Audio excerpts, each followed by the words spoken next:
अस्सलाम वालेकुम वरहमतुल्लाहि वबरकातुहू औज़ु बिल्लाहि मिनश शैतानिर रजीम बिस्मिल्लाहिर रहमानिर रहीम ఖురాన్ మరియు హదీసుల ఆధారంగా అల్లాహ్ యొక్క చివరి ప్రవక్త అయినటువంటి ప్రవక్త ముహమ్మద్ సల్లల్లాహు అలైహి వసల్లం గారు కళ్ళ గురించి కంటి గురించి ఏం తెలియజేశారు. సృష్టికర్త అల్లాహ్ సుబ్హానహు వ తఆలా ప్రవక్త ముహమ్మద్ సల్లల్లాహు అలైహి వసల్లం గారి ద్వారాను మరియు ఖురాన్ ద్వారాను మనకి కంటి గురించి ఏం తెలియజేశారు, దాని యొక్క ఆరోగ్యం గురించి, ఇహలోక జీవితం గురించి, పరలోక జీవితం గురించి, ఇంకా ఎటువంటి విషయాలు ఆరోగ్యం అనారోగ్యం గురించి కంటి గురించి ఏం తెలియజేశారో ఈరోజు మనం కొన్ని విషయాలు తెలుసుకునే పోయే ముందుగా నేను శాపగ్రస్తుడైన సైతాన్ బారి నుంచి సృష్టికర్త అయిన అల్లాహ్ యొక్క రక్షణని, అల్లాహ్ యొక్క సహాయాన్ని, రక్షణ వేడుకుంటూ ఉన్నాను. ఆమీన్. అల్లాహ్ ప్రవక్త ముహమ్మద్ సల్లల్లాహు అలైహి వసల్లం గారి పైన శాంతి సేవకులు కురిపించడం వల్ల ఆమీన్. అల్లాహ్ అనుగ్రహించిన అనుగ్రహాలలో ఆరోగ్యం చాలా గొప్పది, విలువైనది. దైవానుగ్రహాల్లో ఆరోగ్యం చాలా గొప్పది అని, మరి దేవుడు ఆరోగ్యం రక్షించుకోవడానికి కొన్ని పద్ధతులు ఇచ్చాడు అని, మరియు కొంతమందికి చూపు ఉంటుంది, కొంతమందికి చూపు ఉండదు. చూపు ఉన్నప్పుడు ఎలా కాపాడుకోవాలి, చూపు పోయేటప్పుడు ఎటువంటి పద్ధతులు పాటించాలి, మన యొక్క ఆరోగ్యపరంగాను ఆధ్యాత్మికంగాను ఎలా ఉండాలి, ఇలాంటి కొన్ని పద్ధతులు అల్లాహ్ సుబ్హానహు వ తఆలా గ్రంథం ద్వారాను మరియు ప్రవక్త ముహమ్మద్ సల్లల్లాహు అలైహి వసల్లం ద్వారాను తెలియజేసి ఉన్నారు. దీంట్లో ముందుగా కొన్ని విషయాలు ఏమిటంటే ఆరోగ్యం రక్షించుకోవడానికి కొన్ని పద్ధతులు. ఆరోగ్యం దేవుడిచ్చినటువంటి ఒక వరం, ఆరోగ్యం దేవుడిచ్చినటువంటి ఒక సంపద. ఆరోగ్యం కోసం మనం ప్రార్థించాలి. ఆరోగ్యం గురించి ప్రవక్త ముహమ్మద్ సల్లల్లాహు అలైహి వసల్లం గారు నేర్పిన కొన్ని దువాలు, ప్రార్థనలు కూడా ఉన్నాయి. ఖురాన్ చదవటం కూడా మరియు స్వస్థత అని ఇస్లాంలో చెప్పడం జరిగింది. తేనెలో స్వస్థత ఉంది అని ఇస్లాంలో చెప్పడం జరిగింది. మరియు కలోంజీలో స్వస్థత ఉంది అని ఇస్లాంలో చెప్పడం జరిగింది. మరియు అజ్వా ఖర్జూరం, బర్నీ ఖర్జూరం, మరియు నమాజులో కూడా స్వస్థత ఉంది అని, నమాజులో జమాత్తో కలిసి చదవటంలో కూడా స్వస్థత ఉంది అని, అనేక రకాల అస్రాతల నుంచి రక్షింపబడవచ్చు అని ఇస్లాంలో చెప్పబడుతూ ఉంది. మరియు దరూద్ ద్వారా కూడా మనం ఈ యొక్క ప్రార్థనా చర్యలో మనం స్వస్థత పొందే అవకాశం ఉందని, మరియు ఇస్తఖారా నమాజ్ గురించి కూడా చెప్పడం జరిగింది. వ్యాధి ఒక దైవ పరీక్ష అని, ఎవరికైనా ఒక అనారోగ్యం వస్తే అది వారికి ఒక పరీక్ష అని చెప్పడం జరిగింది. వ్యాధి ద్వారా మరియు ప్రయోజనం ఉంటుంది, మరియు నష్టం కూడా ఉంటుంది. వ్యాధిలో సహనం వహించాలి. ఏదైనా అనారోగ్యం వస్తే మనం ఆత్మహత్యలు చేసుకోకూడదు, ఓపిక పట్టాలి, ఎటువంటి అగత్యాలు చేసుకోకూడదు, సబర్ చేయాలి, ఓపిక పట్టాలని అల్లాహ్ సుబ్హానహు వ తఆలా ఖురాన్లోను ప్రవక్త ముహమ్మద్ సల్లల్లాహు అలైహి వసల్లం గారు హదీసుల ద్వారా తెలియజేస్తూ ఉన్నారు. మరియు వ్యాధి పాపాలకు పరిహారం అని కూడా చెప్పడం జరుగుతుంది. మన యొక్క కొన్ని పాపాలు ఈ యొక్క అనారోగ్యాల ద్వారా కూడా మరియు కొన్ని పాపాలు క్షమించబడతాయని చెప్పడం జరుగుతుంది. మరియు మృత్యువు, నాకు చావు రావాలని కోరుకోకూడదు, అలానే ఎవరు కూడా ఆత్మహత్య కూడా చేసుకోకూడదని ఇస్లాం ధర్మం తెలియజేస్తుంది. వ్యాధిని, ఏదైనా అనారోగ్యం మనకి వస్తే దానిని తిట్టకూడదు అని ఉంది. చివరికి ఎండలు ఇలా ఉన్నాయి ఏంట్రా బాబు అని ఎండని తిట్టకూడదు, ఇదేం వర్షాలు రా బాబు అని వర్షాన్ని తిట్టకూడదు, మరియు అలానే ఇదేంట్రా బాబు అని ప్రకృతిలో ఉన్న అనేక రకాల వాటిని మనం తిట్టకూడదు. ఇవన్నీ కూడా దైవాగ్ని ద్వారా వస్తూ ఉన్నాయని మరికి ఖురాన్ మరియు హదీసుల ద్వారా తెలియజేయడం జరుగుతుంది. మరియు ఈ యొక్క వ్యాధి అనేది కూడా దేవుడు తలిచిన వారికి తలిచినట్టుగా తలిచినప్పుడే వస్తుంది అని, ఇది కూడా మన యొక్క విధి వ్రాతలో జరిగే ఒక సంఘటన అని. అందుకే వ్యాధి వచ్చినప్పుడు దాన్ని తిట్టకుండా, మనం అధైర్యపడకుండా ధైర్యంతో ఎలా జీవించాలనే పద్ధతులు మనకి ఇస్లాంలో చెప్పబడ్డాయి. మరియు మనం ఏదైనా తప్పులు చేసి ఉంటే, పాపాలు చేసి ఉంటే, నేరాలు చేసి ఉంటే, ఘోరాలు చేసి ఉంటే, ఇటువంటి వ్యాధుల ద్వారా మనం క్షమాపణ అడుగుతూ ఇకనైనా మారు మనసు పొంది ఎటువంటి పాపాలు, నేరాలు, ఘోరాలు, అక్రమాలు, అన్యాయాలు చేయకుండా సరైన మార్గంలోకి వచ్చేయడానికి ప్రయత్నం చేయాలి. దాంట్లో ఈ యొక్క వ్యాధి అనేది వస్తే కనుక మనల్ని మనం సరిదిద్దుకోవడానికి ప్రయత్నించాలి. అది కంటి వ్యాధి అయినా సరే, ఏ వ్యాధి అయినా సరే. వైద్యం అల్లాహ్ పైనే భరోసా పెట్టాలి. వైద్యం అల్లాహ్ ఖురాన్లోను మరియు ప్రవక్త ముహమ్మద్ సల్లల్లాహు అలైహి వసల్లం గారు తెలియజేస్తూ ఉన్నారు. అల్లాహ్ చెప్తున్నారు ఖురాన్లో ఏమని, ఈ సృష్టిలో నేను దేనిని వృధాగా సృష్టించలేదు అని చెప్తూ ఉన్నారు. ప్రతిదీ దాంట్లో ఏదో ఒకటి ఉంది ప్రత్యేకత. అది మనుషులకైనా, జంతువులకైనా, క్రిమికీటకాలకైనా, ప్రకృతిలోని ఇతర జీవులకి అది ఏదో ఒక రకంగా ఉపయోగపడవచ్చు. లేదా దాని నుంచి ఎవరికైనా నష్టం కలగజేయాలన్నా, లాభం కలగజేయాలన్నా కూడా దేవుడు నిర్ణయించి ఉంటాడు. అంతేగాని దేనిని వృధాగా నేను పుట్టించలేదు, ప్రతిదానికి ఒక అర్థం ఉంది అని చెప్పడం జరిగింది. మరి అది ఎవరికి ఉపయోగపడుతుంది, ఎప్పుడు ఉపయోగపడుతుంది, ఎలా ఉపయోగపడుతుంది, మరి దాన్ని ఎలా ఉపయోగించుకోవాలనేది దానికి తగ్గ జ్ఞానం మనం సంపాదించుకోవాలి. అందుకే ఖురాన్లో మొట్టమొదటి వాక్యం వచ్చేసి ఇఖ్రా, అంటే ఓ ప్రవక్త నీవు విద్యను నేర్చుకో, జ్ఞానాన్ని నేర్చుకో, మరియు ఓ కంబలి కప్పుకున్నవాడా లేవు, లేచి ఈ యొక్క ప్రజలకు నీవు సందేశాన్ని ఇవ్వు అని మరి విద్యను నేర్చుకోవడమే కాకుండా ఇతరులకి కూడా నేర్పమని తెలియచేయమని వారిని మేల్కొల్పమని ఇస్లాం ధర్మం తెలియజేస్తూ ఉంది. మరియు మనం ఈ యొక్క ప్రపంచంలో దేవుడు దేనిని వృధాగా సృష్టించలేదని చెప్తూ ఉన్నారు. మనకి ఏదైనా అనారోగ్యం వస్తే మనం వైద్యం కూడా చేపించుకోవాలి, మందు కూడా తీసుకోవాలి, అదేవిధంగా దేవుణ్ణి కూడా ప్రార్థించాలి. దువా దవా అంటారు. అందుకే అనమాట, అంటే మనము ఇన్బిల్డ్గా లేదా అప్లైగా ఏదైనా సరే ఒక వైద్యాన్ని తీసుకుంటూ దేవుణ్ణి ప్రార్థన చేయాలి. అప్పుడు ఆ యొక్క వైద్యంలో ఏం మిరాకల్ చేయాలి, ఏం స్వస్థత ఇవ్వాలనేది, దాంట్లో లాభం ఎంతవరకు ఇవ్వాలనేది ఆ యొక్క దేవుడు ఇస్తాడు. అందుకే ఏదైనా ఒక టాబ్లెట్ వేసుకున్నా, ఒక మందు వేసుకున్నా, ఒక ఆపరేషన్ జరిగినా కూడా మనం ఏం చేయాలంటే ఆ దేవుణ్ణి ప్రార్థించాలి. దీనివల్ల మనకి లాభాన్ని ప్రసాదించమని, మరి దీంట్లో స్వస్థతని ప్రసాదించమని మనం దేవుణ్ణి ప్రార్థించాలని చెప్పడం జరిగింది. మరియు ఇంకొక విషయం ఇస్లాంలో చెప్పబడుతుంది ఏంటంటే, నయం కాని జబ్బు అంటూ ఏదో లేదు. అంటే ప్రతి దానికి వైద్యం అనేది ఉంది, ప్రతి దానికి మందు అనేది ఉంది. కానీ దానికి సంబంధించినటువంటి ఇల్ము కానీ జ్ఞానం కానీ మనకి కానీ మనలో కానీ ఉందో లేదో తెలుసుకోవాలి. మరియు ఒక్క చావుకి తప్ప, ఇంకొక ఉల్లేఖనంలో ముసలితనానికి తప్ప, ఒకటి వృద్ధాప్యం ముసలితనానికి, రెండవది చావు, ఈ రెండింటికి తప్ప మిగతా వాటికి వైద్యం అనేది ఈ ప్రపంచంలో దేవుడు పెట్టాడు అని ఇస్లాం తెలియజేస్తూ ఉంది. అల్హమ్దులిల్లా. ఇకపోతే ఇంకొక విషయం ఏమిటి అంటే, మనం ఈరోజు అనేక రకాల కెమికల్ ఫుడ్లు తీసుకుంటున్నాం, మరియు హైబ్రిడ్ ఫుడ్ తీసుకుంటూ ఉన్నాం, మరియు షార్ట్ టర్మ్ ఫుడ్, మరియు తక్కువ సమయంలో ఎక్కువ పంట పండించాలని చెప్పేసి అనేక రకాల క్రిమి కీటకాల మందులు ఉపయోగిస్తున్నటువంటి మనం అటువంటి ఆహారాన్ని తీసుకుంటూ ఉన్నాం. మరి అది మనలో మనం కడిగినా కూడా అది పోతుందా లేదా, మరియు దాన్ని శుభ్రపరిచినా కూడా అది పోతుందా లేదా మనం చూడాలి. మరియు ఇప్పుడు ఉదాహరణకి చేపల చెరువులైనా కూడా, కొన్ని రకాల పంటలైనా కూడా, కొన్ని రకాల భూముల్లో అయినా సరే, చివరికి యాలాడే పంటలైనా, భూమి లోపల ఉన్న పంటలైనా, భూమి పైన ఉన్న పంటలైనా సరే, వేటికైనా సరే తక్కువ సమయంలో ఎక్కువ పంట తీయాలని, లేదా తక్కువ సమయంలో ఎక్కువ డబ్బు సంపాదించాలని, లేదా ఉన్న ఒక దానికి ఇన్ని కాస్తున్నాయి అనుకోండి, ఇన్ని కాయాలని చెప్పేసి రకరకాల ప్రయోగాలు చేస్తూ, రకరకాల మందులు వేస్తూ, మరి ఏమేమో చేస్తూ ఉన్నాం. చివరికి అవన్నీ కూడా మనం తింటున్నాము, తీసుకుంటున్నాం. వాటిల్లో కొన్ని మరి అనేక రకాల జాగ్రత్తలు తీసుకున్నా కూడా కొన్ని మన శరీరంలోకి పోతూ ఉంటాయి, కొన్ని ప్రకృతిలో కలుస్తుంటాయి, కొన్ని నీటిలో కలిసిపోతాయి, కొన్ని గాలిలో కలిసిపోతాయి. గాలి కాలుష్యం, నీటి కాలుష్యం, శబ్ద కాలుష్యం, మట్టి కాలుష్యం, మరి ఇలాంటి కాలుష్యభరితమైనటువంటి ఈనాటి సమాజంలో అనేక రకాల గాలి, నీరు, ఆహారం మనం తీసుకుంటూ ఉన్నాం. దీనివల్ల మనకి ఎంతవరకు ఆరోగ్యంగా ఉన్నాం, ఎంతవరకు అనారోగ్యంగా ఉన్నామో మనకు తెలియదు. అందుకే దేవుడు విద్యను నేర్చుకోండి, జ్ఞానాన్ని నేర్చుకోండి అని చెప్తూ ఉన్నాడు. పరిశుభ్రత ఇస్లాంలో, విశ్వాసంలో, ఈమాన్లో సగభాగంగా చెప్పడం జరుగుతూ ఉంది. మరియు శరీర పరిశుభ్రత, మాటల పరిశుభ్రత, పద్ధతుల పరిశుభ్రత, మరియు తినే ఆహారంలో పరిశుభ్రత మరియు జాగ్రత్తలు, మరియు హరాం తిండి తినకుండా హలాల్ తిండి, హలాల్ సంపాదించమని దేవుడు చెప్తూ ఉన్నాడు. మరియు అనేక రకాల ఫ్రైడ్ రైస్లు, ఈరోజు ఎగ్ ఫ్రైడ్ రైస్ అని, నూడిల్స్ అని, ఇంకా లేకుంటే అనేక రకాల ఫ్రైలు, పిజ్జాలు, బర్గర్లు, రకరకాల వేపుడ్లు, రకరకాల కొత్త కొత్త ఐటెంలు తయారు చేసుకుని ఈరోజు మనం తింటూ ఉన్నాం. మరి ఇవి ఎంతవరకు మనకి ఆరోగ్యకరంగా ఉన్నాయి, మరి ఇవన్నీ కూడా ప్రవక్త ద్వారా దేవుడు చూపించిన పద్ధతుల ప్రకారం ఇవి మనకి ఆరోగ్యంగా ఉంటాయా, అనారోగ్యంగా ఉంటాయా, ఒక్కసారి మనం ప్రశ్నించుకోవాలి. ఒక అల్లా సుబ్హానహు తఆలా లేదా దేవుడు అనేవాడు ఒక వ్యక్తిని ప్రవక్తగా ఎన్నుకున్నాడు అని అంటే కేవలం దేవుడి గురించి మాత్రమే చెప్తూ ఉన్నాడా? మనకి జీవన పద్ధతులు, ఆహార పద్ధతులు, అలవాట్లు, దైవ పద్ధతులు, అంటే దేవుణ్ణి ఆరాధించే పద్ధతులు, పడుకునే పద్ధతి, లేచే పద్ధతి, స్నానం చేసే పద్ధతి, బట్టలు వేసుకునే పద్ధతి, కూర్చునే పద్ధతి, లేచే పద్ధతి, పడుకునే పద్ధతి, మరియు సంపాదన ఎలా సంపాదించాలి, ఎలా మాట్లాడాలి, ఎవరి హక్కులు ఏమిటి, ఇలాంటి ప్రతి విషయాన్ని కూడా దేవుడు నేర్పిస్తున్నాడు.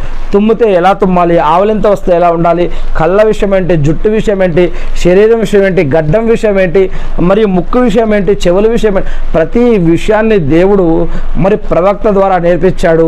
మరియు అతడు దేవుడిచ్చినటువంటి గ్రంథంలో కూడా అనేక విషయాలు ఉన్నాయి. ఆ గ్రంథం ఎలా అర్థం చేసుకోవాలి, లేదా గ్రంథంలో ఉన్న విషయాలు మనకి ఇంకా తెలియని విషయాలు ఎన్నో విషయాలు ప్రవక్త ద్వారా కూడా మనకి నేర్పాడు. మరి వాటిల్లోనే ఈ యొక్క ఆరోగ్య రహస్యాలు కూడా దాగి ఉన్నాయి. ఆనాటి కాలంలో అనేక రకాల యుద్ధాలు జరిగేవి. చాలామందికి చేతులు వెళ్ళిపోయేవి, చాలామందికి రకరకాల కళ్ళు వెళ్ళిపోయేవి, లేదా ముక్కు ఎరిగిపోయేది, లేదా పెదాలు ఎగిరిపోయేటివి, లేదా అనేక రకాల పాటలు కాలు ఎగిరిపోయేది.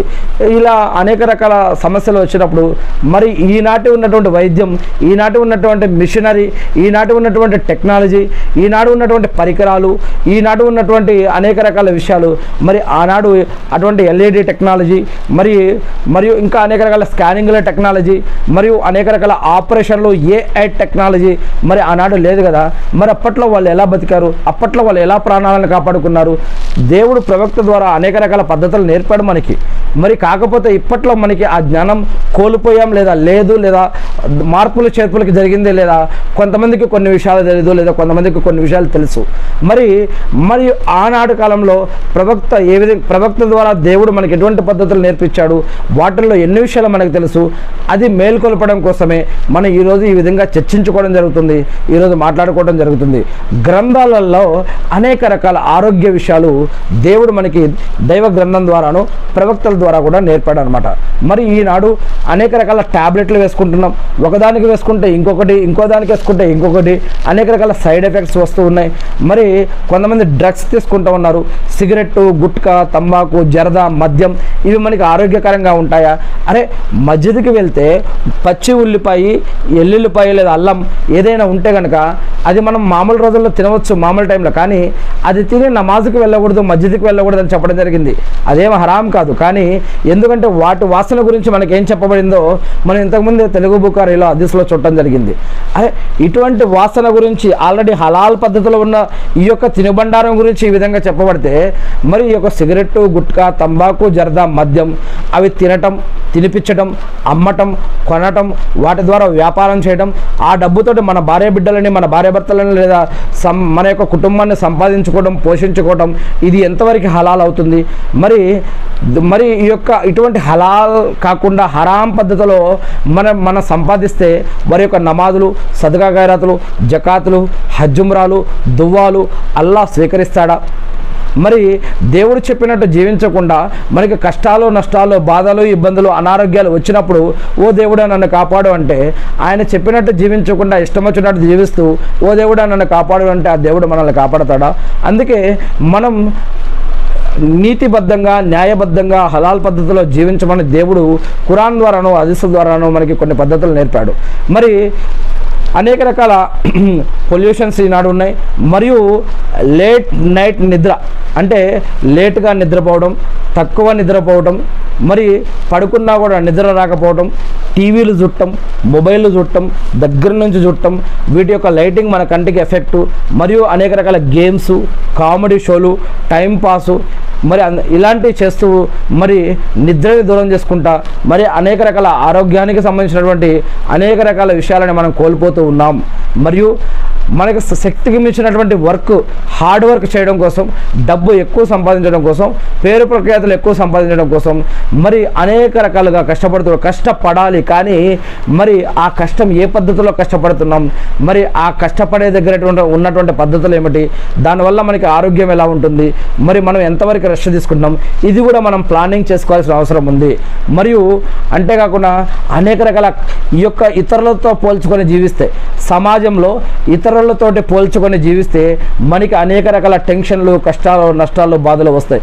వాళ్ళ ఇంట్లో టీవీ ఉంది, మన ఇంట్లో టీవీ లేదు, వాళ్ళ ఇంట్లో పెద్ద టీవీ ఉంది, మన ఇంట్లో చిన్న టీవీ ఉంది, వాళ్ళ ఫంక్షన్కి వెళ్తున్నారు, మనం వెళ్ళట్లేదు, వాళ్ళ ఇంట్లో కారు ఉంది, మన ఇంట్లో కారు లేదు, ఒకవేళ కారు ఉన్నా కూడా వాళ్ళది ఆ పెద్ద కారు, మనది చిన్న కారు, ఒకవేళ వేరే వాళ్ళ దగ్గర పెద్ద మొబైల్ ఉంది, అరే మన దగ్గర చిన్న మొబైలే ఉంది అని ఇతరులతోటి పోల్చుకుంటారు. అరే పలానా వాళ్ళ కొడుకు ఎంత మార్కులు తెచ్చుకుంటున్నాడు, వాళ్ళు ఎంత చదువుతున్నారు, వాళ్ళు ఏం జాబ్ తెచ్చుకున్నారు, మనం ఎలా ఉన్నాం, వాళ్ళు ఎలా ఉన్నారని ఇతరులతో పోల్చుకొని జీవిస్తే మనకి ఎప్పుడు కష్టాలు, నష్టాలు, బాధలు ఎంత సంపాదించినా ఎలా ఉన్నా కూడా అసంతృప్తే ఉంటుంది, మనకి సుఖం అనేది దొరకదు. అందుకే దేవుడు చెప్తున్నాడు ఖురాన్లో, మీరు ఇతరులతోటి పోల్చుకొని జీవించవద్దు, మీకు నేను ఎటువంటి జీవితాన్ని ఇచ్చానో దానిలో మీరు బతకండి అని చెప్తున్నాడు. ఇతరులను చూసి ఇతరులతో పోల్చుకొని ఇతరులని ఆధారంగా చేసుకొని మనం బతకడానికి వీల్లేదు. మనల్ని దేవుడు ఎలా పెట్టాడో దాన్ని ఆ పద్ధతిలో మనం వెళ్ళాలి. ఇతరులు కొనుక్కున్నవి, ఇతరులు సంపాదిస్తున్నవి, ఇతరుల ఇళ్లల్లో ఉన్నవి, వాళ్ళు కొనుక్కున్న ఆస్తిపాస్తులు అవి చూసి మనం వాళ్ళని చూసి మనం అసూయపడకూడదు. వాళ్ళ ప్రకారం మనం జీవించాలని ఆశించకూడదు. మనల్ని దేవుడు ఎలా పెట్టాడో దాని ప్రకారం జీవిస్తే కనుక అనేక రకాల టెన్షన్లు, నష్టాలు, కష్టాలు, బాధలు, ఇబ్బందుల నుంచి మనం రక్షించబడవచ్చు. మరి ఇలా కనుక చేయలేదు అంటే ఇతరులను చూసి కనుక బతికితే కనుక మన ఇళ్లల్లో గొడవలైతే, పిల్లలతో గొడవలైతే, బంధుత్వంలో గొడవలైతే, స్నేహితులతో గొడవలైతే, సమాజంలో అనేక గొడవలైతే, చివరికి టెన్షన్లు, నిద్ర లేక అనారోగ్యానికి గురై అనేక రకాల ఇబ్బందులకు గురవుతాం మనం. మరి అందుకని ఇటువంటి టెన్షన్ లేని జీవితం గడపాలి అంటే మరి మనం ఎలా బతకాలి అనేది కూడా మనం ప్లానింగ్ చేసుకోవాలి. మరి అంతేకాకుండా మరి ఖురాన్లో కొన్ని విషయాలు చెప్పబడ్డాయి. ఆ విషయాలు ఏమిటంటే అల్లాహు అక్బర్, అల్హమ్దులిల్లా, సుబ్హాన్ అల్లా, అల్లాహు అక్బర్. అల్లాహ్ సుబ్హానహు వ తఆలా ఖురాన్లో అనేక విషయాలు నేర్పించాడు. దాంట్లో ప్రవక్త ముహమ్మద్ సల్లల్లాహు అలైహి వసల్లం ద్వారా మనకు నేర్పిన కొన్ని విషయాలు మనం తెలుసుకోవడానికి ప్రయత్నిద్దాం. ముందుగా ఖురాన్లో ఉన్నటువంటి కొన్ని విషయాలను మనం చూసినట్లయితే మనం దూరదృష్టి, దగ్గర దృష్టి అనే రెండు రకాల దృష్టిలు ఉంటాయి. దూరదృష్టి, దగ్గర దృష్టి అనే రెండు రకాల దృష్టిలు ఉంటాయని ఖురాన్లో 3వ అధ్యాయం 13వ వాక్యంలో అల్లాహ్ సుబ్హానహు వ తఆలా తెలియజేయడం జరుగుతుంది. మరియు కంటికి కూడా దైవశిక్ష అనేది ఉంటుంది అని 5వ సూరా 45వ వాక్యంలో అల్లాహ్ సుబ్హానహు వ తఆలా తెలియజేస్తున్నారు. మరియు సత్యం తెలుసుకున్నప్పుడు, నిజం తెలుసుకున్నప్పుడు, మారు మనసు పొందాలి అనుకున్నప్పుడు కంటి నుండి నీరు వస్తుంది అని అల్లాహ్ సుబ్హానహు వ తఆలా తెలియజేశారని 5వ అధ్యాయం 83వ వాక్యంలో తెలియజేయడం జరుగుతుంది ఖురాన్లో. మరియు ఇప్పుడు నేను చెప్పేవన్నీ కూడా ఖురాన్ వాక్యం ద్వారా చెప్తూ ఉన్నాను. కంటి చూపు కొన్నిసార్లు జాదుని, మాయాజలాన్ని కొన్నిసార్లు చూడగలుగుతుంది, కొన్నిసార్లు చూడలేదు. అందుకే మాయాజలాన్ని, జాదుగర్ని చూసి మనం మోసపోవద్దు. ముందు అటువంటి వ్యక్తుల దగ్గరికి లేదా అటువంటి వాటి జోలికి వెళ్ళకూడదు అని ఇస్లాం తెలియజేస్తూ ఉంది. మరి వాటిల్లో కొన్ని నిజం ఉన్నా కొన్ని నిజం కూడా ఉండవు. అయినా అటువంటి వాటి జోలికి వెళ్ళకుండా ఉంటేనే మంచిది అని 7వ సూరా 116వ వాక్యంలో అల్లాహ్ సుబ్హానహు వ తఆలా తెలియజేస్తూ ఉన్నారు.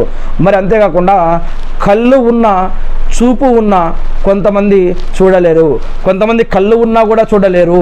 కొంతమంది మరి ఏదో చూస్తూ ఉంటారు. మనం అంటాం, అరే వాడు పరధ్యానంలో ఉన్నాడు, వాడు ఇక్కడే ఉన్నాడు, కానీ వాడు ఏమో చూస్తున్నాడు, ఇలా చూస్తున్నట్టు అనిపిస్తుంది.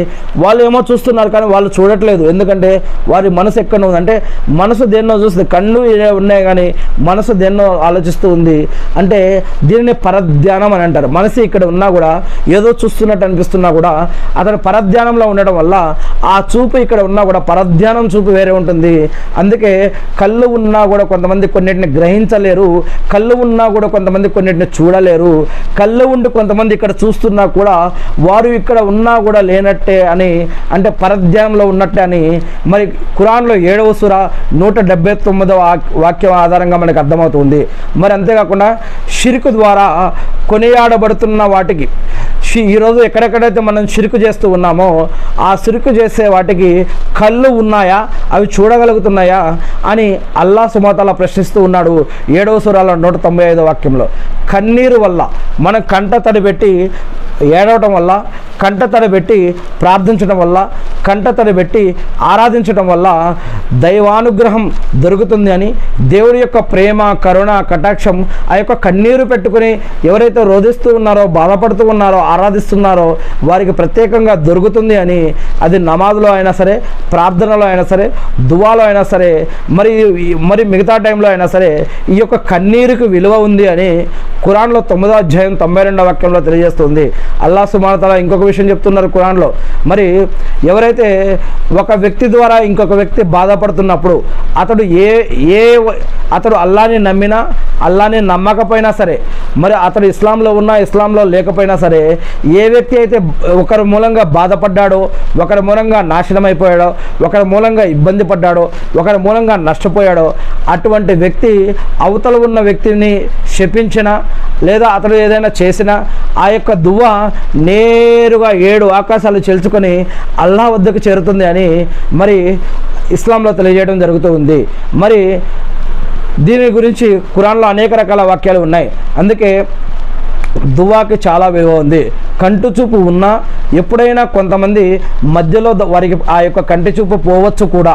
కంటి చూపు ఉన్న వాళ్ళకి మధ్యలో కంటి చూపు పోవచ్చు కూడా, లేదా అల్లా తలస్తే ఆ కంటి చూపు మళ్ళీ రావచ్చు కూడా అని ఖురాన్లో 12వ అధ్యాయం 84వ వాక్యంలో తెలియజేస్తూ ఉన్నాడు. ఇతరుల యొక్క సంపాదనను, ఇతరుల యొక్క సంపదను, ఇతరుల యొక్క వస్తువులను, వారి యొక్క జీవితాన్ని మనం కంపేర్ చేసుకొని ఆశగా చూడవద్దు.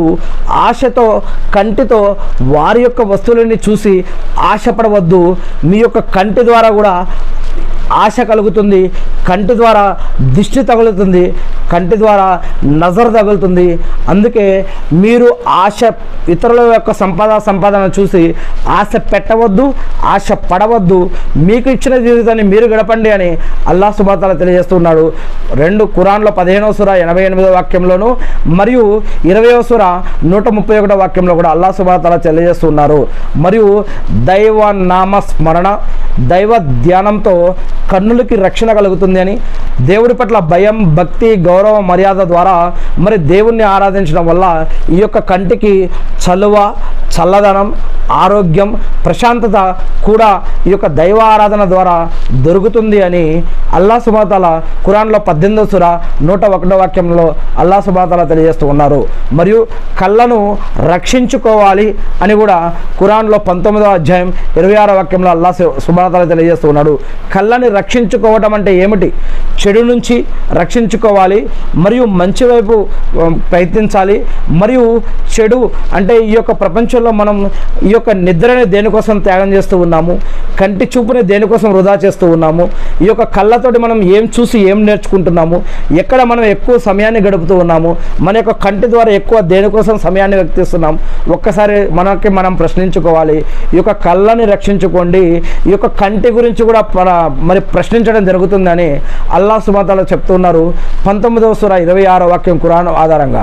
మరియు సంతానం వల్ల తల్లిదండ్రులకి వారి యొక్క కళ్ళకి ప్రశాంతత లభిస్తుంది అని, మరియు వారికి ఆనందం కూడా దొరుకుతుంది అని, బాధ నుంచి రక్షణ పొందవచ్చు అని, ఈ యొక్క సంతానం తల్లిదండ్రులకి ఎలాగైతే కనెక్షన్ ఉందో వారి యొక్క కళ్ళకి కూడా సంతానం ద్వారా ప్రశాంతత దొరుకుతుంది అని ఖురాన్లో మరి 20వ సూర 39-40 వాక్యాలు, 25వ సూర 74వ వాక్యం, మరియు 28వ సూర 9వ వాక్యం, 28వ సూర మరియు 13వ వాక్యంలో అల్లాహ్ సుబ్హానహు వ తఆలా తెలియజేస్తున్నాడు. ఎవరి సంతానం అయితే వారి యొక్క కంట్రోల్లో ఉండి ఖురాన్ మరియు హదీస్ ఆధారంగా ఇస్లాం పద్ధతిలో జీవిస్తూ ఉంటారో వారి యొక్క సంతానం వారికి ఎంతో ప్రశాంతతని కలిగిస్తుంది, ఎంతో సుఖాన్ని కలిగిస్తుంది, మంచి నిద్రని కలిగిస్తుంది. అంటే వారు సరైన పద్ధతిలో ఉన్నప్పుడే మనం ప్రశాంతంగా నిద్రపోగలుగుతాము, ప్రశాంతంగా మన పనులు చేసుకోగలుగుతాము, మరి ఒక టెన్షన్లు లేకుండా సరైన జీవితాన్ని దైవ ధ్యానంలో మనం ఈ యొక్క ఆధ్యాత్మిక జీవితాన్ని గడుపుతూ ఇహలోకంలో మరియు పరలోకంలో మంచి జీవితాన్ని గడపచ్చు. మరియు సంతానాన్ని ఆ విధంగా మనం మంచిగా పెంచుకోవాలి. చిన్నప్పటి నుంచే వారిని ఆధ్యాత్మిక పద్ధతిలో పెంచుతూ ముందుకు వెళ్తే ఆ యొక్క జీవితం మన యొక్క కళ్ళకి ఎంతో ప్రశాంతతని ప్రసాదిస్తుందని ఈ యొక్క వాక్యాలన్నిటిలో కూడా అల్లాహ్ సుబ్హానహు వ తఆలా మనకి నేర్పిస్తూ ఉన్నారు, తెలియజేస్తూ ఉన్నారు. ప్రశ్నించే వారికి, ఆలోచించే వారికి దీంట్లో ఈ యొక్క వాక్యాలలో ఎన్నో ప్రశ్నలు మరియు సమాధానాలు కూడా ఉన్నాయి. మరియు కంటి చూపు ఉన్నవారు సాక్షులుగా పనికి వస్తారు అని, కంటి చూపు ఉన్నవారు సాక్షులుగా పనికి వస్తారని, మరియు సాక్షులుగా చాలా విలువ ఉంది. ఎవరైతే సాక్ష్యం చెప్పాలని కోరుకుంటున్నారో ఈ యొక్క సాక్షులకి చాలా విలువ ఉంది అని అల్లాహ్ సుబ్హానహు వ తఆలా తెలియజేస్తున్నారు. మరియు కంటి చూపు ఉన్నవారు సాక్షులుగా పనికి వస్తారు అని ఖురాన్లో 21వ సూర 61వ వాక్యంలో అల్లాహ్ సుబ్హానహు వ తఆలా తెలియజేస్తున్నాడు.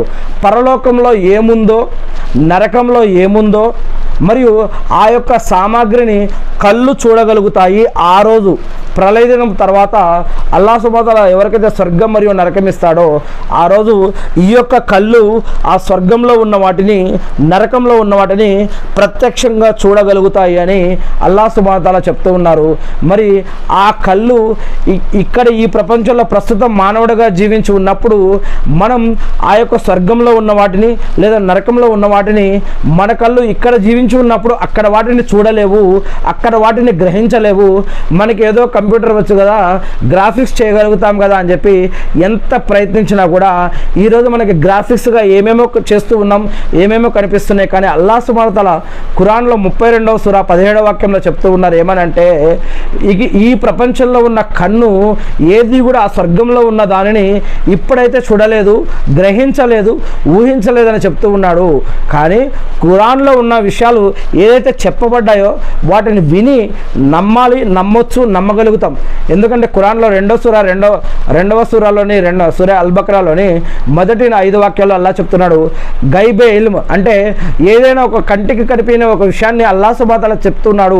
కంటికి కనిపించింది ఏంటంటే గాలి మరియు మృత్యువు మరియు ఆలమే బర్జక్ జీవితం, సమాధి జీవితం మరియు స్వర్గం, నరకం, ఇలాంటి ఇంకా అనేక విషయాలు ఉన్నాయి.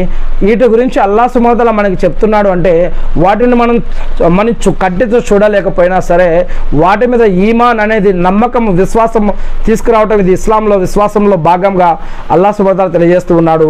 మరి ఖురాన్లో 32వ సూరా 17వ వాక్యంలో మరి ఈ ప్రపంచంలో ఉన్నటువంటి కన్ను ప్రస్తుతానికైతే ఈ ప్రపంచంలో జీవించి ఉన్నప్పుడు మనం అక్కడ వాటిని చూడలేం. కానీ ప్రళయ దినం తర్వాత ఏదైతే దేవుడు స్వర్గం నరకం ఇస్తాడో ఆ రోజు ఈ యొక్క కళ్ళు ఖచ్చితంగా అక్కడ ఉన్నటువంటి వాటి ప్రతిదాన్ని చూడగలుగుతుంది, అల్లాహ్ తలిచిందాన్ని అని ఇక్కడ చెప్పడం జరుగుతుంది.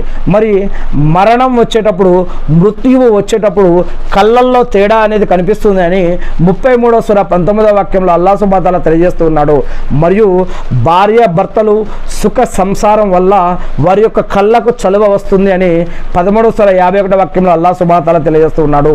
అంటే భార్య భర్తలు ఆధ్యాత్మికంగా, ఆరోగ్యవంతంగా మరియు హలాల్ పద్ధతిలో మరియు షిర్క్ చేయకుండా జీవిస్తూ ప్రశాంతంగా ఉంటే కనుక ఒకరికి ఇంకొకరు వారి యొక్క కంటి చలువలు అని చెప్పడం జరిగింది.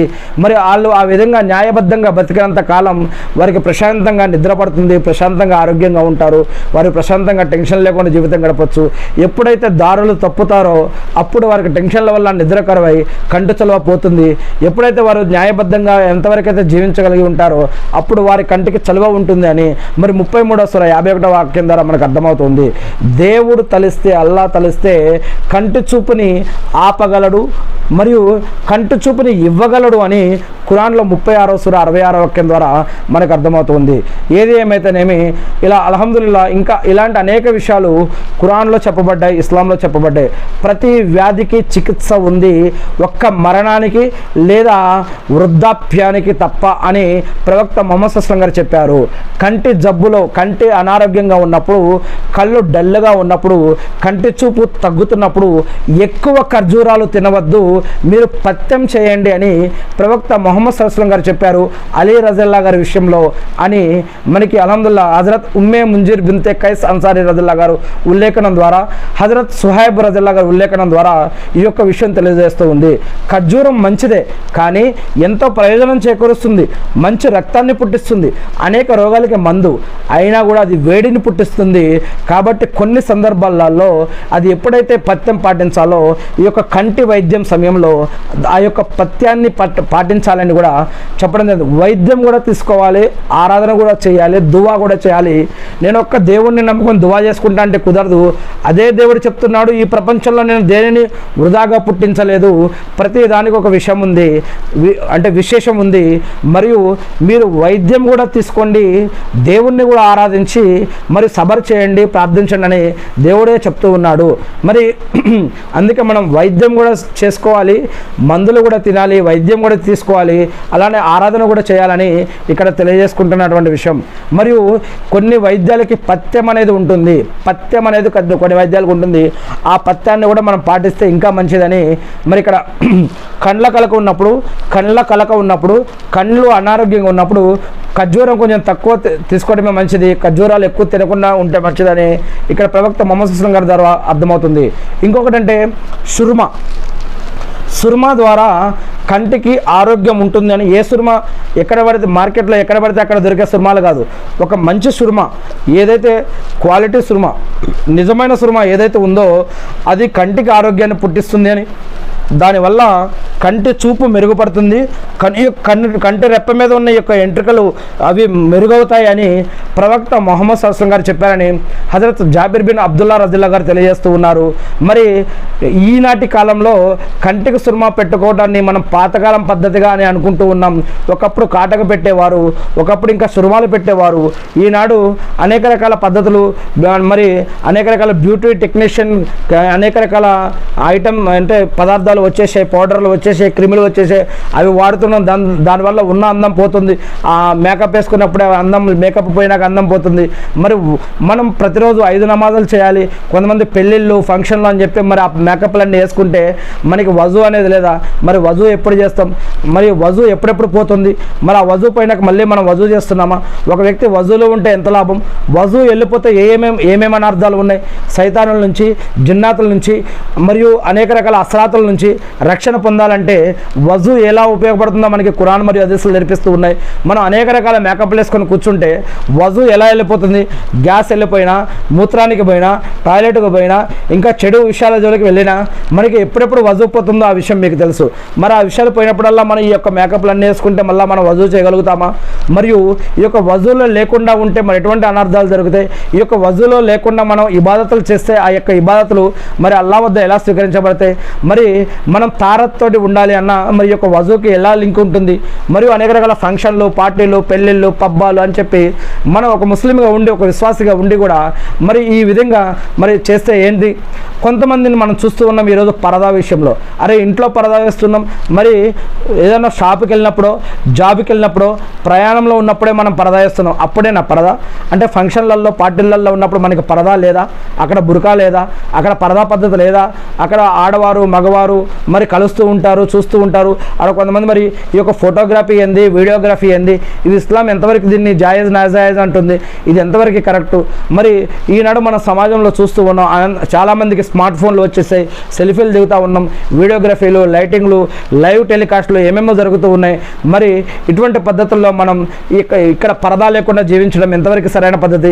దాన్ని ఎవరికి వాళ్ళు ప్రశ్నించుకోవాలి. ఇక్కడ ఎవరికి ఏం చెప్పట్లేదు, కానీ ఇస్లాంని గుర్తు చేస్తూ ఉన్నాం, ధర్మాన్ని గుర్తు చేస్తూ ఉన్నాం, కానీ ఖురాన్ మరియు హదీస్లో ఉన్న విషయాలని ముందు పెడుతూ ఉన్నాం. ఎవరు ఇష్టం ఉంటే వారు అల్లా పట్ల భయం, భక్తి, గౌరవం, మర్యాద ఉన్నవారు పాటించాలనుకునేవారు పాటించవచ్చు, వదిలేయాలనుకున్నవారు వదిలేయవచ్చు. కానీ అల్లా ఒకరోజు మనల్ని మళ్ళా తిరిగి లేపుతాడు. ఆ రోజు స్వర్గం నరకం కోసం, ప్రళయ దినం రోజు తీర్పు ఇవ్వడం కోసం, ఈ ప్రపంచంలో జీవించి ఉన్న జీవన పద్ధతుల ఆధారంగా మనకి ఆ రోజు దేవుడు నిర్ణయించి ఏది ఇవ్వాలనేది అక్కడ ఇస్తాడనేది మనకి ముస్లింగా ఒక ప్రతి ఒక్కరి యొక్క విశ్వాసంలో ఇది కూడా ఒక ఈమాన్లో భాగంగా అల్లా సుబాదాలు చెప్తూ ఉన్నాడు. ఏమని? అల్లా అనేవాడు ఉన్నాడు, దైవదూతలు ఉన్నారు, దైవ ప్రవక్తలు ఉన్నారు, దైవ గ్రంథాలు ఉన్నాయి, మరియు చావు పుట్టుకలు ఎలాగైతే ఉన్నాయో అలానే ప్రళయ దినం అనేది కూడా ఉంది, తక్దీరు కూడా ఉంది. ప్రళయ దినం, తీర్పు దినం, జడ్జిమెంట్ డే, స్వర్గం, నరకం అనేవి ఉన్నాయి. వీటన్నిటిపైన ఈమాన్ తీసుకురావడం విశ్వాసంలో భాగంగా మరి అల్లా సుబాదాల ఖురాన్లో తెలియజేస్తూ ఉన్నాడు. మరియు మరి ఈ యొక్క సుర్మా అనేది, ఈ యొక్క సుర్మా పెట్టుకోవడం వల్ల మరి ఎన్ని రకాల లాభాలు ఉన్నాయో ప్రవక్త ముహమ్మద్ వాటిలో కొన్ని చెప్పారు అని. మరి రాత్రిపూట సుర్మా పెట్టి పడుకోవడం వల్ల ఎటువంటి లాభాలు ఉన్నాయో హజరత్ జాబిర్ బిన్ అబ్దుల్లా రజిల్లా గారు తెలియజేశారు. మరియు ఇంకా పుట్టగొడుగులు కొంతమంది ముస్లింలు తినరు అని మార్కెట్లో ఒక అపోహ ఉంది. పుట్టగొడుగుల గురించి మరి ఇజ్రాయెల్ ప్రాంతంలో ఆనాటి కాలంలో మన్ సల్వాకి సంబంధించినటువంటి ఈ యొక్క వాక్యానికి సంబంధించిన ఒక హదీస్లో పుట్టగొడుగులకు సంబంధించినటువంటి ఒక విషయం వస్తుంది. ఈ యొక్క పుట్టగొడుగుల వల్ల కంటికి చాలా ఆరోగ్యం ఉందని, ఈ యొక్క పుట్టగొడుగుల నుంచి తయారు చేసిన ఒక ప్రత్యేకమైనటువంటి సిరికా ద్వారా కంటి చూపు పోయే వారికి కూడా కంటి చూపు వచ్చే అవకాశం ఉంది అని మరి ఒకనాటి హదీసుల్లో మనకి దొరుకుతూ ఉంది. మరి ఈనాడు అనేక మంది వైద్య శాస్త్రం ఉంది, అనేక రకాల ఆటోమొబైల్ అని, మరియు ఎలక్ట్రికల్ ఫీల్డ్ అని, మరి ఇలా కంప్యూటర్ ఫీల్డ్ అని, ఇలా మెకానికల్ ఫీల్డ్ అని, ఇంజనీరింగ్ ఫీల్డ్ అని, అట్లానే అగ్రికల్చరల్ ఫీల్డ్ అని, ఇలా అనేక రకాల సెక్టర్లు ఉన్నాయి. అలాగే వైద్యానికి సంబంధించినటువంటి మరి హెల్త్ సెక్టర్ కూడా ఉంది. దీంట్లో ఎవరైతే సైంటిస్టులు ఉన్నారో వారు ఈ యొక్క పుట్టగొడుగుల నుంచి ఆ కంటికి వైద్యం ఏముందో వారు ఒకసారి తెలుసుకొని ఈ యొక్క వైద్యాన్ని వారు బయటకు తీసుకురాగలిగితే అల్హమ్దులిల్లాహ్ ఈ యొక్క ఖురాన్ మరియు హదీసుల ఆధారంగా, ఈ యొక్క ఖురాన్ హదీసులో మన్ సల్వా ఆధారంగా, మరియు ప్రవక్త ముహమ్మద్ సల్లల్లాహు అలైహి వసల్లం గారు చెప్పిన ఈ యొక్క పుట్టగొడుగుల యొక్క సిరక ఆధారంగా, మరి యొక్క కంటి చూపుకి ఆ యొక్క వాటి నుంచి ఏదైతే మందు తీసుకుంటే కనుక ఆ యొక్క డ్రాప్స్ వేస్తే ఆ కంటి చూపు మళ్ళీ వచ్చే అవకాశం ఉందని ఏదైతే హదీసుల్లో ఉందో, మరి ఈ యొక్క వైద్యులు దాని మీద పరీక్షలు జరిపి మరి దీనికి మరి ఒక మందు కనుక తీసుకురాగలిగితే ఎంతో మంచిది, అల్హమ్దులిల్లా. మరి ఇలాంటి ఇంకా అనేక విషయాలు ఉన్నాయి. హజరత్ అబూ హురైరా రజల్లాహు గారి ఉల్లేఖనం ఉంది, మరియు అనేక మంది సహాబాల ఉల్లేఖనం కూడా ఉంది. ఈ యొక్క ఖర్జూరుల్లో తెల్ల ఖర్జూరు ఉంటుంది, ఎరుపు ఖర్జూరు ఉంటుంది, నలుపు ఖర్జూరు ఉంటుంది. కానీ నల్ల ఖర్జూరులు క్షమించాలి, ఖర్జూరులు కాదు, పుట్టగొడుగులు. ఈ యొక్క పుట్టగొడుగులలో తెలుపు పుట్టగొడుగు, ఎరుపు పుట్టగొడుగులు, అదేవిధంగా నలుపు పుట్టగొడుగులు ఉంటాయి. ఈ యొక్క నలుపు పుట్టగొడుగులు వైద్యానికి పనికిరావు అని, ఇతర పుట్టగొడుగుల్లో వాటిల్లో షిఫా ఉంటుందని, ఇలాంటి ప్రత్యేకంగా కొన్ని హదీసులు వాటి ఉన్నాయి. మీరు కూడా దాన్ని వెతకండి, మీరు చదవండి. మీకు ఇంట్రెస్ట్ అనిపిస్తే దాని లోతుల్లోకి వెళ్ళి ఏదైనా వైద్య శాస్త్రానికి సంబంధించినటువంటి వారి దగ్గరికి ఈ యొక్క విషయాలు తీసుకువెళ్తే మరి దాంట్లో ఎవరైనా సరే దీనికి సంబంధించి ఏమైనా ప్రయోగాలు చేసి ఒక మంచి రిజల్ట్ తీసుకురాగలిగితే ఎంతో బాగుంటుంది, అల్హమ్దులిల్లా. ఇంకా కంటి చూపు కోసం అనేక రకాల ప్రత్యేకమైన ప్రార్థనలు కూడా ఇస్లాంలో చెప్పబడ్డాయి. మరియు ఖురాన్ చదవటం, ఖురాన్ వినటం, ఖురాన్ ద్వారా మనం మరి ఇలా చేసుకోవటం, మరియు నమాజు జమాతుతోటి కలిసి నమాజ్ చదవటం, ఇస్తఖారా నమాజ్ చదవడం, ఆరోగ్యం ప్రసాదించమని దువా చదవడం, ఇలాంటి అనేక విషయాలు మరి ఇస్లాంలో చెప్పబడ్డాయి. సూర్య కాఫ్ మరియు సూర్య నాస్ మరియు సూర ఇఖ్లాస్ మరియు ఐతల్ కుర్సీ, సూర్య ఫాతిహా, మరియు ఖురాన్లో 2వ సూరాలో చివరి 2 వాక్యాలు, మరియు ఇంకా అనేక వాక్యాలు, మరియు పూర్తి ఖురానే స్వస్థత, అల్హమ్దులిల్లా. ఇలాంటి అనేక సూరాలు మనం చదివి ఊదుకొని దమ్ చేసుకొని అల్హమ్దులిల్లా మనం ఇలా ఆధ్యాత్మికంగాను ఆరోగ్యపరంగాను మరియు అన్ని రకాలుగా ఇహలోకంలోను మరియు తర్వాత కూడా రక్షణ పొందే అవకాశాలు మనకి ఉన్నాయని ఖురాన్ మరియు హదీసుల ద్వారా మనకు అర్థమవుతుంది. అంతేకాకుండా ప్రవక్త ముహమ్మద్ సల్లల్లాహు అలైహి వసల్లం గారి యొక్క పద్ధతిలో మనకి మంచి పద్ధతులు ఉన్నాయి. మరి అల్లాహ్ సుబ్హానహు వ తఆలా ఖురాన్లో చెప్తున్నాడు, ప్రవక్త ముహమ్మద్ సల్లల్లాహు అలైహి వసల్లం గారు మీకు ఇచ్చిన దాన్ని మీరు పుచ్చుకోండి, ఆయన మిమ్మల్ని దేని నుంచి అయితే ఆపాడో దానికి దూరంగా ఉండండి అని చెప్పడం జరుగుతుంది. మరి ప్రవక్త ముహమ్మద్ సల్లల్లాహు అలైహి వసల్లం గారు దేని నుంచి ఆపాడో దానికి దూరంగా ఉండాలి, ఆయన ఏదైతే చేయమని చెప్పారో దాన్ని చేయడం కోసం ప్రయత్నించాలి. దీంట్లో మీకు మంచి ఉంది అని అల్లాహ్ సుబ్హానహు వ తఆలా ఖురాన్లో అనేక వాక్యాల్లో చెప్తూ ఉన్నారు. అందుకే మనకి ఖురాను ముఖ్యమే, హదీసులు ముఖ్యమే, ఖురాను ముఖ్యమే, హదీసులు ముఖ్యమే. అందుకే ఏదైనా ఒక ముస్లిం తప్పు చేస్తే ఆ తప్పు ఆ ముస్లిమే చేస్తున్నాడు కానీ ఇస్లాం ధర్మం తప్పు చేయట్లేదు. ఆ ముస్లిమే తప్పు చేస్తున్నాడు కానీ ఖురాన్లో తప్పు లేదు. ఆ ముస్లిమే తప్పు చేస్తున్నాడు కానీ ఖురాన్లో ఆ తప్పు చేయమని ఇస్లాం చెప్పట్లేదు. ఖురాన్ లేదా తప్పుగా అర్థం చేసుకుంటున్నారే కానీ దాన్ని సరైన పద్ధతిలో మనకు వచ్చిన భాషలో కనుక చదివి ఏనాటి కాలంలో అది అవతరించింది. కొన్ని ఆయుధులు ముతఫికున్న మరి కొన్ని వాక్యాలు ఉన్నాయి, అవి ఆనాటి వాక్యాల కోసమే, కొన్ని సందర్భాల కోసమే. ఉదాహరణకి అడవిలో జీవించే వారి యొక్క జీవన ఆధారం వేరే ఉంటుంది, ఊళ్ళల్లో ఉన్న వారి జీవితం వేరే ఉంటుంది, సిటీలో ఉన్నటువంటి వారి జీవితం వేరే ఉంటుంది. ఆదాం అలైహిస్సలాం గారి సమయంలో అన్న తమ్ముడు, అక్క చెల్లి తమ్ముడు వాళ్ళు ఎలా అయితే పెళ్లి చేసుకుంటారు, తర్వాత అవన్నీ కూడా క్యాన్సిల్ చేయబడ్డాయి, నిషేధించబడ్డాయి.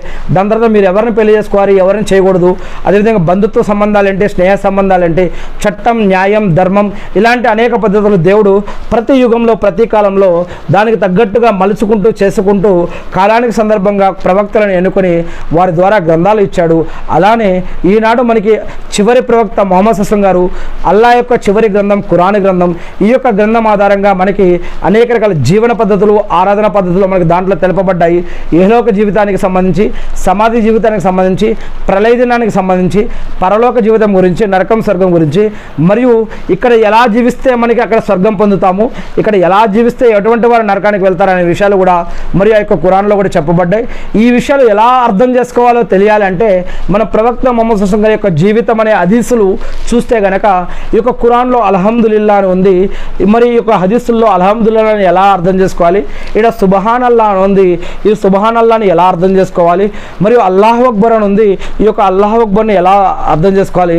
ఇక్కడ ఖురాను, ఇక్కడ హదీసు, ఇక్కడ అల్లాహ్ ఇచ్చిన గ్రంథం, ఇక్కడ అల్లాహ్ ఇచ్చిన ప్రవక్త యొక్క పద్ధతులు, హదీసులు, ఈ రెండింటిని కూడా మనం కంపేర్ చేసుకుంటూ రెండింటి ఆధారంగా ముందుకు పోవాలి. ఈ రెండింటి ఆధారంగా ముందుకు పోవాలి. నాకు ఖురాన్ చాలు, హదీసులు వద్దంటే కుదరదు, ఖురాను కావాలి, హదీసులు కావాలి. నాకు అల్లా చాలు, ప్రవక్త మొహమ్మద్ సల్లం గారు వద్దంటే కాదు, మనం అల్లాని ఆరాధించాలి.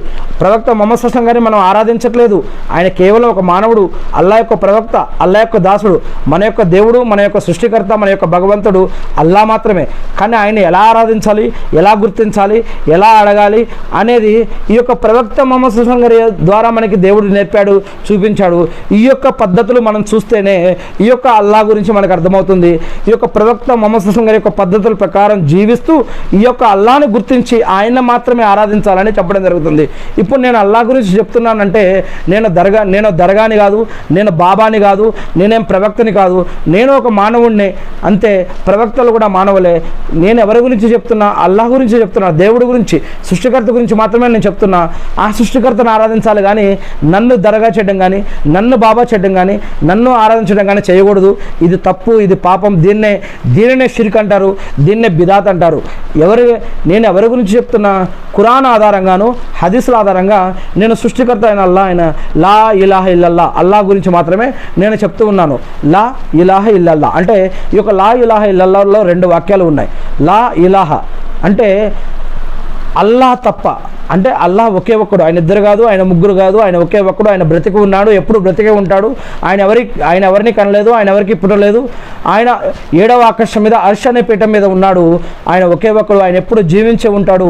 ఆయనకి నిద్ర కానీ, కునుకు కానీ, ఆకలి కానీ, దప్పికలు కానీ, వేరే రూపాల్లోకి మారాల్సిన అవసరం కానీ మరి ఆయనకి అవసరం లేదు. ఆయన ఒకే ఒక్కడు, ఎప్పుడు ఆయన అల్హమ్దులిల్లాహ్ జీవించే ఉంటాడు. ఆయన సృష్టించిన ప్రతి దానిని కూడా, ఒక వస్తువుని మనం సృష్టించి నడిపించడం అంటే ఒక వస్తువుని ఆయన అల్లా సృష్టించి ఒక వస్తువుని పుట్టుక నుంచి మరణం వరకు ప్రతి క్షణం కూడా దాన్ని కనిపెట్టుకొని నడిపించడం, మరియు సృష్టి మొత్తాన్ని ఒకటేసారి నడిపించడం, అన్నీ కూడా ఆయనకి ఒకటే దానితో సమానం అన్నమాట. అంత పవర్స్, అంత శక్తివంతుడు ఆ యొక్క అల్లా.